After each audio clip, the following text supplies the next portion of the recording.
In today's testimony, I want to talk about going through and experiencing different forms of abuse. Initially, I thought that the only way you could be abused was physical.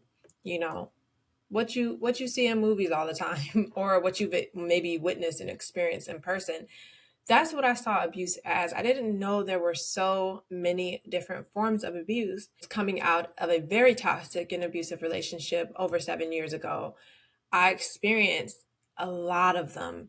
I went through, and for majority of the relationship, it was mental and emotional abuse, manipulation and control. I also experienced some financial abuse, which I didn't even realize till some years later.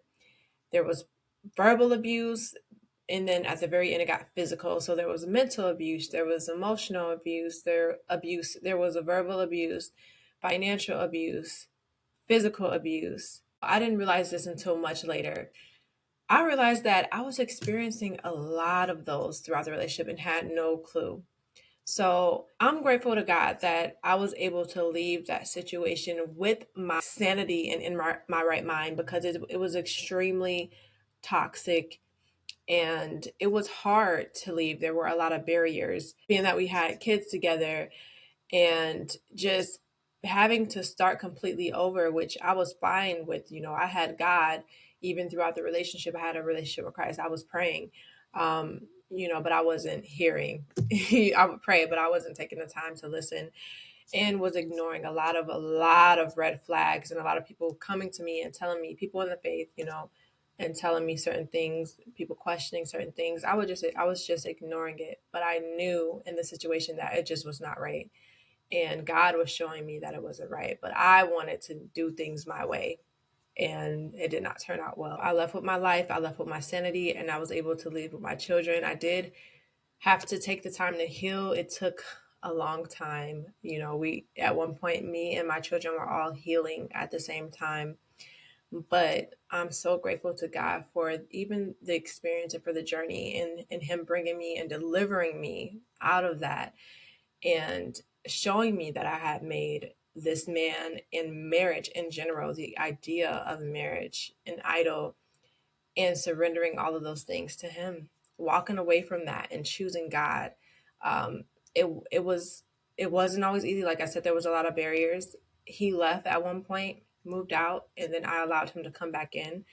So there's a lot that goes on in our brains when you're going through an abusive situation, a toxic situation, and domestic violence. Some of the things that you might normally do logically, you don't do, and you're pretty much in a different state of mind, and it's hard sometimes. But I'm glad that God allowed me to leave that situation, and even with near death experiences and things like that, being threatened and experiencing suicidal thoughts and things like that.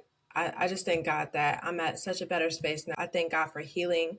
I thank Him for deliverance. I thank Him for the value and love I have for myself and for Him is at such a higher level than it's ever been in my life. And I'm just grateful that He saved my life, even in the midst of all of that. I do want to kind of talk about the different forms of abuse that, well, at least my personal experience and what it was like. So I said mental and emotional abuse, which would be like the manipulation and control. A lot of times I felt like I had to walk on eggshells in my own house, and I was trying so hard not to do something or say something to upset him. And that wasn't easy, because when you're dealing with somebody who already has mental health struggles, which he was struggling severely mentally, anything caused that to happen.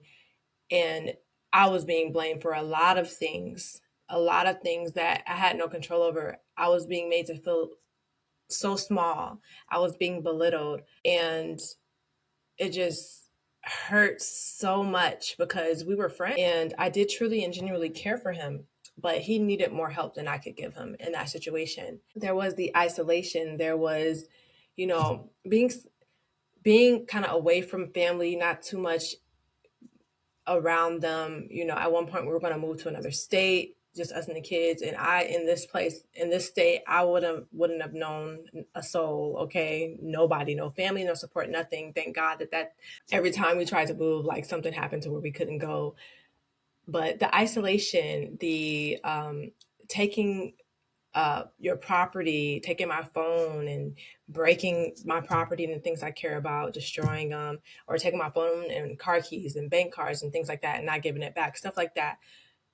Going into financial abuse, which typically, you would think, okay, he has the money and he's keeping it from you. But in my situation, I was the breadwinner. I was the person who always, like, for majority of the time, kept a consistent job, was working, except for when I was pregnant and on leave. I was working, I had the job, I was making the most money when I was working, stuff like that. So he would take my money, and spend it before I could even spend it. As soon as my check hit my bank account, he would go and buy things and spend it and overdraft my accounts oftentimes, and get mad at me for questioning or correcting or confronting him about and stuff like that, and made me feel bad about certain things, and made me feel guilty where, okay, maybe I'm just, let me just be quiet so things could be okay, so I don't upset him, so we're not. And me being so non-confrontational, not wanting to fight, not wanting disagreements, just wanting the peace, basically. I settled and conformed and complied with a lot of things that I normally would not do. So there's the financial and verbal, of course, belittling, calling me names, making me feel so small, yelling at me all the time, stuff like that.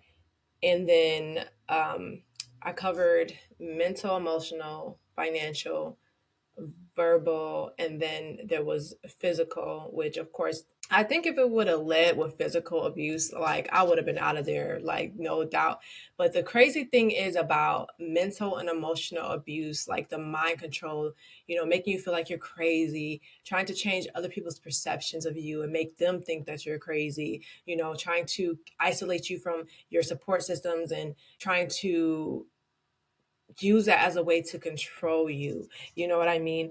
There's something about mental and emotional abuse, like, to where it's like they kind of mess with your mind to where you are not sure of yourself, or you're doubting yourself, or you're questioning yourself. And that plays a role in them later. Once they hit you, once it does become physical, you're so confused, you're so bought in, and they manipulated you or deceived you so much, it's even harder to leave, because they may even be convincing you that, hey, it's your fault, which we know is not true.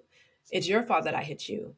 If you just did this, or if you just did that, if you were just a good wife, if you were just a good girlfriend, whatever the case may be, that mental and emotional abuse is like another layer of them just having that power and control, trying to maintain power and control over you. So once it gets to the physical point, it's like you're so gone mentally, it's almost impossible, for you to automatically be like, okay, I'm gone. I've said it before that I feel like mental and emotional abuse is almost as bad, if not worse, than physical, because it's like you're in invisible chains.